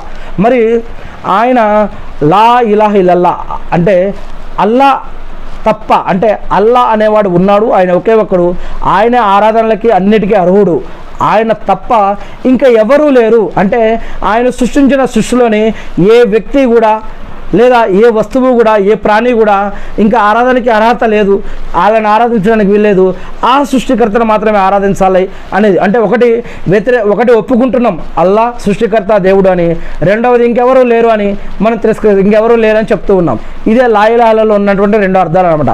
లా ఇలాహ ఇల్లల్లా అంటే అల్లా తప్ప ఆరాధనకి అర్హులు ఎవరూ లేరు, ఎవరు కారు. లా ఇలాహ ఇల్లల్లా అని ఈ యొక్క లా ఇలాహ ఒకటి, ఇల్లల్లా ఒకటి. ఈ యొక్క 2 వాక్యాలని, ఈ యొక్క రెండు వాక్యాలు ఈ యొక్క లా ఇలాహలో ఉన్నాయి. మొహమ్మద్ రసూలుల్లాహ్ అంటే మొహమ్మద్ అనేటటువంటి ఆయన అల్లా యొక్క ప్రవక్త. అల్లా అంటే మనలాంటి మానవుల్లో ఆయన కూడా ఒక మానవుడు. ఆయన కూడా దేవుణ్ణి గుర్తించడం కోసం ప్రయత్నించాడు. అప్పుడు ఆ దేవుడు అయినటువంటి అల్లా అయినటువంటి సృష్టికర్త ఆయన్ని ప్రవక్తగా ఎన్నుకున్నాడు. ప్రవక్తలు కూడా అన్నం తిన్నారు, పెళ్లి చేసుకున్నారు, నిద్రపోయారు, లేచారు. వాళ్ళకి కూడా చావు పుట్టుకలు ఉన్నాయి. వారిని కూడా దేవుడు మళ్ళా ప్రళయదంలో లేపుతాను అని ఖురాన్లో చెప్తూ ఉన్నాడు. ఎందుకంటే ప్రవక్త మొహమ్మద్ సల్లం గారు మరణించినప్పుడు ఒక సహాబా ఆయన ఎవరైనా మరణించారు అంటే ఈ ఖడ్గం తీసి వారిని శిక్షిస్తాను అన్నప్పుడు ఇంకొక సహాబా లేచి ఖురాన్లో ఉన్నటువంటి ఒక వాక్యాన్ని చదువుతారు. మరి ఆ వాక్యం ఏమిటంటే పుట్టిన ప్రతి ప్రాణి మరణించక తప్పదు అనే విషయం మరి ఇంతకుముందే ఆల్రెడీ ప్రవక్త మొహమ్మద్ సల్లం గారు చెప్పి ఉన్నారు. మరి ఆదాం ప్రవక్త నుంచి మరి ఈసా అలైహిస్సలాం గారి వరకు, అంటే ఈసా అలైహిస్సలాం గారిని దేవుడు ఎత్తుకొని వెళ్ళారు, ఆయనకి మరణాన్ని ఇవ్వలేదు. 2వ రకంలో ఆయన మళ్ళీ తిరిగి వస్తారు అని మరి దాని తర్వాత జరిగే సంఘటనల గురించి కూడా ఖురాన్ మరి హదీసులో చెప్పబడ్డాయి. మరి కానీ తర్వాత కూడా ఆయన వచ్చినా కూడా ప్రవక్త మొహమ్మద్ సల్లం గారినే ప్రవక్తగా ఫాలో అవడం జరుగుతూ ఉంటుంది అని మరి ఏ విషయాలు అయితే ఖురాన్లో చెప్పబడ్డాయో వాటినే మనం ఇక్కడ చర్చించుకోవడం జరుగుతూ ఉంది. మరి ఈ యొక్క ప్రవక్త మొహమ్మద్ సల్లం గారు ఒక మానవుడు అని, ఆయన కూడా అల్లా యొక్క భక్తుడని, ఆయన అల్లా ప్రవక్తగా ఎన్నుకున్నాడని మనం చెప్పడం జరుగుతుంది. ఈ యొక్క ప్రవక్తల ద్వారా ప్రతి యుగంలో, ప్రతి కాలంలో, ప్రతి చరిత్రలో కూడా దేవుడు సృష్టికర్త అయినటువంటి అల్లా మానవుల్లో నుంచి కొంతమంది లీడర్లుగా లేదా ఋషులుగా ఎన్నుకొని, ప్రవక్తలుగా ఎన్నుకొని ఆ యొక్క ప్రవక్తల ద్వారా మనకి జీవన పద్ధతులు, ఆరాధన ఆరాధన పద్ధతులు, జరిగినవి, జరుగుతున్నవి, జరగబోయేవి, మన కంటికి కనిపించేవి, కనిపించినవి ఎన్నో విషయాలని మనకి ఆ యొక్క ప్రవక్తల ద్వారా నేర్పాడు, చూపించాడు, చెప్పాడని మరి అల్లాహ్ సుబ్హానహు వ తఆలా ఖురాన్లో తెలియజేయడం జరుగుతుంది. మనం ఆ ప్రవక్తలనే కాదు, ఆ ప్రవక్తలు ఎవరి గురించి అయితే చెప్పారో ఆయన్ని గుర్తించి ఆయన్ని ఆరాధించాలని, ఆయన్ని అనేక భాషల్లో దేవుడు, సృష్టికర్త, భగవంతుడు అని అన్నా కూడా ఆయన్ని అరబ్బీలో అల్లా అని అంటారు అని మనకి అరబ్బీలో అవతరించిన ఖురాన్ ఆధారంగా మనకి అర్థమవుతూ ఉంది. మరి ఆనాడు కురైషులు ఒక విషయం అడిగారు ప్రవక్త ముహమ్మద్ సల్లం గారిని, ఏమని? ఓ ప్రవక్త, మేము కూడా అల్లాలని మేము కూడా పూజిస్తాం, నువ్వు చెప్పే అల్లా ఎవరు అని అడిగారు. అంటే ఆనాడు కాబా గృహం దగ్గర అనేక రకాల విగ్రహాలను వారు పూజించేవారు, అదే అనేక రకాల వస్తువులను వారు పూజించేవారు. మేము ఈ అల్లాని మేము ఈ అల్లాలని పూజిస్తున్నాం, నువ్వు చెప్పే అల్లా ఎవరు అంటే అని అడిగినప్పుడు ముహమ్మద్ సల్లం గారు చెప్తారు ఏమని? ఈ తౌరాత్ గ్రంథాన్ని, మోషే ధర్మశాస్త్రాన్ని అవతరింపజేసినటువంటి అల్లా, మరియు లూత్ అలైహిస్సలాం గారిపై అవతరింపజేసిన ప్రవక్తలని, ఆదాం అలైహిస్సలాం గారిని, నూహ్ అలైహిస్సలాం గారిని, లూత్ అలైహిస్సలాం గారిని, దావూద్ అలైహిస్సలాం గారిని, ఇలాంటి ప్రవక్తలందరినీ అవతరింపజేసినటువంటి అల్లా, మరియు మరియమ్మ కుమారుడైనటువంటి ఈసా అలైహిస్సలాం గారి పైన ఇంజీల్ అనే గ్రంథాన్ని అవతరింపజేసినటువంటి అల్లా, దావూద్ అలైహిస్సలాం గారి పైన జబూర్ గ్రంథం అవతరింపజేసినటువంటి అల్లా, ఇలా అబ్రహాం లేఖనాలు అనబడే ఇబ్రహీం ప్రవక్త గారి పైన, మరియు ఇస్మాయిల్, ఇసాకుల, యాకూబుల, మరియు ఇటువంటి ప్రవక్తల యొక్క దేవుడైనటువంటి ఆ యొక్క సృష్టికర్త అయినటువంటి ఆ అల్లా గురించి నేను చెప్తున్నాను, ఆయనే సృష్టికర్త అల్లా అని. అప్పుడు అల్హమ్దుల్లా, మీరు చెప్తున్న వీటిని కాదు నేను అల్లా అనేది, నేను చెప్తున్నది ఆ సృష్టికర్త అయిన అల్లా గురించి నేను చెప్పేదని చెప్పడం జరుగుతుంది. అల్హమ్దుల్లా అంటే అరబ్బీ భాషలో దేవుడు లేదా భగవంతుడు లేదా సృష్టికర్త అనే పదాన్ని అల్లా అని అంటారు. అందుకే ఇక్కడ మనం అల్లా అనే పదాన్ని కూడా ఇక్కడ అరబ్బీలో ఖురాన్ అవతరించింది, మనం అరబ్బీలో దేవుణ్ణి అల్లా అని అంటూ ఉన్నాం. మరి ఇక్కడ లా ఇలాహ ఇల్లల్లా, అల్లా తప్ప ఆరాధనకి అర్హులు ఎవరూ లేరు కారు అంటే సృష్టిని కాదు సృష్టికర్తను మాత్రమే ఆరాధించాలి అనేది ఖురాన్ మొత్తం యొక్క సారాంశం అనమాట. ఏది ఏమైతేనేమి ప్రవక్త ముహమ్మద్ సల్లల్లాహు అలైహి వసల్లం గారు అల్లా యొక్క చివరి ప్రవక్త అని ఇస్లాంలో చెప్పడం జరుగుతూ ఉంది. మరియు ప్రవక్త ముహమ్మద్ సల్లం గారి యొక్క ఆహారపు అలవాట్లు కొన్ని ఉన్నాయి. జల్లెడు పట్టిన పిండి, మరియు వరగోగు పండ్లు అంటే పీలు పండ్లు, మరియు తర్బూజా పండ్లు, మరియు సరీద్, సఫల్, మరియు యవధాన్యపు రొట్టెలు, మరియు హుబారా పక్షి మాంసం, మరియు హల్వా, రొట్టెలు, పాలు, జైతూన్ ఫలం, మరియు జైతూన్ నూనె, మరియు సిరక, మరియు కిబాస్, సొరకాయ, మరియు ఖర్జూరం, అజ్వా ఖర్జూరం, బర్నీ, దోసకాయ, మాంసం, మరియు వెన్న, ఉప్పు, బేదేనా, మరియు తేనె, మరియు ఇలాంటి ఇంకా అనేక పదార్థాలు ప్రవక్త ముహమ్మద్ సల్లం యొక్క ఆహార పదార్థాల్లో ఉన్నాయి. ఏదేమైతేనేమి నేను ఆ సృష్టికర్త అయిన అల్లాని ప్రార్థిస్తూ ఉన్నాను, అల్లా మీరు మా ఆరోగ్యం గురించి ఏవైతే ఖురాన్లోను మరియు ప్రవక్త ముహమ్మద్ సల్లం గారి ద్వారా మాకు తెలియజేశారో అల్లా యొక్క ఖురాన్ మరియు హదీసులు మరియు యొక్క వైద్య శాస్త్రం గురించి మేము కూడా తెలుసుకొని, నేర్చుకొని, అర్థం చేసుకొని, గుర్తుపెట్టుకొని వాటి ప్రకారం మేము జీవించి మిమ్మల్ని ఆరాధిస్తూ ఇతరులకు తెలిపే భాగ్యాన్ని కూడా మాకు ప్రసాదించండి వల్ల ఆమెన్. ఈ యొక్క ఉమ్ము ద్వారా కూడా కంటికి వైద్యం ఉందని కొన్ని హదీసుల్లో చూడటం జరిగింది. మరి ఇక ఉమ్ము ద్వారా కంటికి ఎటువంటి వైద్యం ఉందో మరి ఆ హదీసులు ఏమిటో మరి మీకు కూడా తెలిస్తే దాని గురించి కనుక ఎవరైనా రీసెర్చ్ చేస్తే మరి ఇక్కడ నాకు తెలియచేయగలరని నేను కూడా మిమ్మల్ని కోరుతూ ఉన్నాను. అదేవిధంగా నేను ఆ సృష్టికర్త అల్లాని ప్రార్థిస్తూ ఉన్నాను. అల్లా ఎవరైతే ఈ యొక్క కంటి చూపుతోటి ఈ యొక్క సమస్యతో బాధపడుతున్నారో, ఎవరైతే ఈ యొక్క అనారోగ్యంతో బాధపడుతున్నారో, ఇబ్బంది పడుతున్నారో, కళ్ళు మసకలు, కళ్ళు దురదలు, కంటి చూపుతోటి ఎవరైతే పెద్ద పెద్ద అద్దాలు, చిన్న అద్దాలు వేసుకొని చిన్నపిల్లలు, పెద్దవారు, మధ్య వయస్కులు, ముసలివారు ఎవరైతే ఈ యొక్క కంటి వైద్యంతో, కళ్ళు బాధతోటి, కంటి చూపు ఉండి కోల్పోయిన వారు ఎవరైతే ఉన్నారో అల్లా అటువంటి వారి అందరికీ మీ యొక్క రెహమత్ తోటి, మీ యొక్క కరుణతోటి, మీ యొక్క దయాదాక్షిణ్యాలతోటి, మీ యొక్క నూరుతోటి వారి యొక్క కళ్ళల్లో వెలుగును నింపండి వల్ల అల్లా వారి యొక్క పాపాలను క్షమించండి వల్ల, వారికి కంటి చూపుని ప్రసాదించండి వల్ల, వారికి ఆరోగ్యాన్ని ప్రసాదించండి వల్ల, వారికి ఆ యొక్క కళ్ళ అద్దాల అవసరం లేకుండా అల్లా వారు స్వచ్ఛందంగా వారు చూసే అవకాశాన్ని వారికి ప్రసాదించండి వల్ల, మీరిచ్చిన ఈ సృష్టిలో మీరు సృష్టించిన సృష్టిని వారు చూసే భాగ్యాన్ని వారికి ప్రసాదించండి వల్ల, దాని నుంచి వారు మరి గుణపాఠాలను నేర్చుకునే భాగ్యాన్ని, మంచి పద్ధతిలో జీవించే భాగ్యాన్ని వారికి అవకాశాన్ని ప్రసాదించండి వల్ల అల్లా మమ్మల్ని కూడా అటువంటి భాగ్యంలో చేర్చండి వల్ల వల్ల, మా అందరి యొక్క పాపాలను క్షమించండి వల్ల, మీ యొక్క రెహమతోటి కరుణతోటి మమ్మల్ని రక్షించండి వల్ల, ఎవరైతే ఈ యొక్క ప్రసంగం వింటున్నారో అలా ఎవరైతే ఈ యొక్క ప్రసంగం ద్వారా వాళ్ళు కూడా మార్పు చెందాలని కోరుకుంటున్నారో, ఎవరైతే ఇంకా ఈ యొక్క విద్యాశాస్త్రం వైద్య శాస్త్రం గురించి ఈ యొక్క ఇస్లామిక్ వైద్య శాస్త్రం గురించి పరీక్షించాలని తెలుసుకోవాలని ఎవరైతే ప్రయత్నిస్తున్నారో అటువంటి నీ యొక్క దాసులందరికీ మీ యొక్క సహాయాన్ని నిండుగా వారికి ప్రసాదించడం వల్ల, వారిని మమ్మల్ని కూడా వల్ల మీరు సృష్టించిన సృష్టిలోని అన్ని ఆపదల నుంచి, సైతానుల నుంచి, జిన్నాతుల నుంచి, మనుషులు చేసే ఆగడాల నుంచి, కుట్రకుతంత్రాల నుంచి, అవమానాల నుంచి, అప్పుల నుంచి, ఆకలి దప్పికల నుంచి, షిర్కు నుంచి, బిదాత్ నుంచి, హరాం నుంచి, అనారోగ్యం నుంచి, కంటి సమస్యల నుంచి, ఒంట్లో ఉన్న ప్రతి అవయవంలో ఉన్న సమస్య నుంచి, అనారోగ్యం నుంచి నేను మా అందరి తరపున కూడా మా తరపున, మా కుటుంబ సభ్యుల తరపున, మీ యొక్క దాసులందరి తరపున మీకు ఎవరైతే నమాజులు, ఉపవాసాలు, సదకా ఖైరాతులు, హజ్జుమ్రాలు, దాన ధర్మాలు చేసి ఉన్నారో, ఎవరైతే నీ గురించి పనిచేస్తున్నారో, ఎవరైతే నీ వైపు రావాలని ప్రయత్నిస్తున్నారో, మరియు మా తరపున, వారి తరపున, అందరి తరపున కూడా ఈ యొక్క ప్రార్థనని అందరి తరపున నేను మిమ్మల్ని ప్రార్థిస్తూ ఉన్నాను వల్ల, మా ప్రార్థనని స్వీకరించండి వల్ల, మా యొక్క పాపాలను క్షమించండి వల్ల, మాకు స్వస్థతను ప్రసాదించండి వల్ల, అల్లా ఇబ్రాహీం అలసం గారి పైన, ఆయన కుటుంబ సభ్యులపైన, ఆయన ఉమ్మతి పైన శాంతి సేవకులు కురిపించిన విధంగా వల్ల, ప్రవక్త మొహమ్మద్ సల్లల్లాహు అలైహి వసల్లం గారి పైన, ఆయన కుటుంబ సభ్యులపైన, ఆయన ఉమ్మతి పైన కూడా శాంతి సేవకులు కురిపించి మకామే ముహమ్మద్కు ప్రవక్త గారిని వారసులు చేసి అంతిమ దినం రోజు వసలత స్థానాన్ని ప్రవక్త మొహమ్మద్ సల్లల్లాహు అలైహి వసల్లం గారికి ప్రసాదించండి వల్ల, ఆమీన్. అల్లా మా అందరి యొక్క పాపాలను క్షమించండి వల్ల, అల్లా మా యొక్క నమాజులు, ఉపవాసాలు, సదకా ఖైరాతులు, జకాతులు, అజుమ్రాలు, దాన ధర్మాలు అన్నింటినీ స్వీకరించండి వల్ల, మా ప్రార్థనను స్వీకరించండి వల్ల, మేము ప్రతిరోజు జమాత్ తోటి మస్జిద్లో జమాత్తో కలిసి, మేము ఇమాం వెనుక ముక్తదీలతో పాటు కలిసి, మీ ముసల్లీలతో పాటు కలిసి నమాజులు 5 నమాజులు చదివే భాగ్యాన్ని మాకు ప్రసాదించండి వల్ల, మా పాపాలను క్షమించండి వల్ల, మీరు మాకు ఇచ్చిన రంజాన్ల అవకాశాలను బట్టి మీకు స్తుతి స్తోత్రాల వల్ల,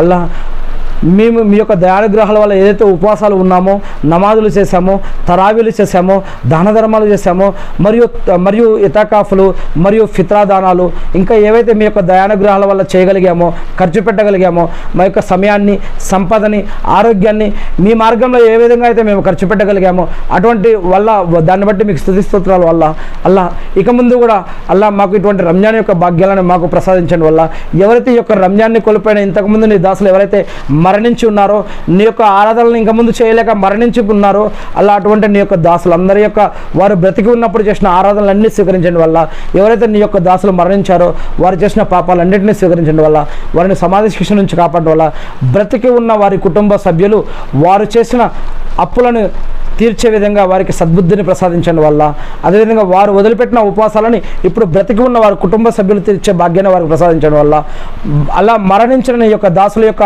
అప్పులు, కర్జాలు ఏమైనా ఉంటే బ్రతికి ఉన్న వారి కుటుంబ సభ్యులు తీర్చే భాగ్యాన్ని, సద్బుద్ధిని, తెలివిని, జ్ఞానాన్ని, ఇలుముని వారికి ప్రసాదించడం వల్ల, అల్లా అదేవిధంగా మరణించిన నీ యొక్క దాసులు ఏదైనా ఎవరికైనా మాట ఇచ్చి ఏదైనా వదిలితే కనుక బ్రతికి ఉన్న వారి కుటుంబ సభ్యుల్లో ఎవరైనా ఆ యొక్క విషయాలు తెలుసుకొని వాటిని నెరవేర్చే భాగ్యాన్ని వారికి ప్రసాదించడం వల్ల, బ్రతికి ఉన్న వారి యొక్క కుటుంబీకులు, తల్లిదండ్రులు కానీ, బంధుమిత్రులు కానీ, లేకుంటే పిల్లలు కానీ ఎవరైనా సరే వారి యొక్క హక్కులను ఇప్పుడు బ్రతికి ఉన్న వారు తీర్చే భాగ్యాన్ని వారికి ప్రసాదించండి.